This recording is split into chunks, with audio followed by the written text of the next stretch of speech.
జనసేన నుంచి రాజ్యసభ అభ్యర్థిగా ఎంపికైన లింగమనేని రమేష్ ఆస్తుల ప్రకటన అందరినీ ఆశ్చర్యపరుస్తోంది. పాపం లింగమనేని రమేష్కి అస్సలు వాహనాలే లేవట. ఒకప్పుడు విమానాల కంపెనీ నడిపిన లింగమనేని తనకు కారు కూడా లేదు అంటున్నారు. చంద్రబాబుకి గెస్ట్ హౌస్ ఇచ్చారు. పవన్ కళ్యాణ్ పార్టీ ఆఫీస్కి ల్యాండ్ ఇచ్చారు. కానీ ఆయనకు మాత్రం ఒక్క వాహనం లేదట. ఈ మేరకు ఆయన సమర్పించిన అఫిడవిట్లో పొందుపరిచారు. జనసేన రాజ్యసభ అభ్యర్థి లింగమనేని రమేష్ తన అఫిడవిట్లో పొందుపరిచిన అంశాలు ఆసక్తికరంగా ఉన్నాయి. లింగమనేని మొత్తం ఆస్తులు 213 కోట్లుగా చూపించారు.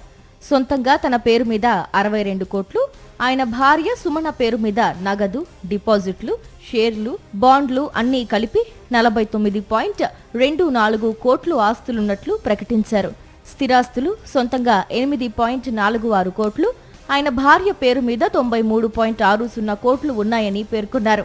వ్యవసాయ భూములు, ప్లాట్లు, భవనాల పేరుతో ఈ ఆస్తులను చూపించారు. లింగమనేని రమేష్, ఆయన భార్యకు కలిపి 85.60 కోట్లు అప్పులున్నాయని కూడా అఫిడవిట్లో పేర్కొన్నారు. లింగమనేని రమేష్కు 13.18 గ్రాముల బంగారం, ఆయన భార్య సుమనకు 1086 గ్రాముల బంగారు ఆభరణాలు ఉన్నాయని పేర్కొన్నారు. లింగమనేని రమేష్ చాలా వందల కోట్ల వ్యాపారాలు చేశారు. ఆయన మీద 11 చెక్ బౌన్స్ కేసులు ఉన్నాయి.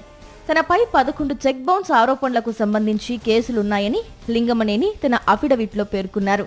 అయితే మొత్తం అఫిడవిట్లో లింగమనేనికి కానీ ఆయన భార్యకు కానీ ఒక్క వాహనం లేదని పేర్కొన్నారు. ఒకప్పుడు ఏకంగా ఎయిర్ కోస్టా విమానయాన సంస్థను నడిపిన లింగమనేనికి ఇప్పుడు కారు కూడా లేదని పేర్కొన్నారు.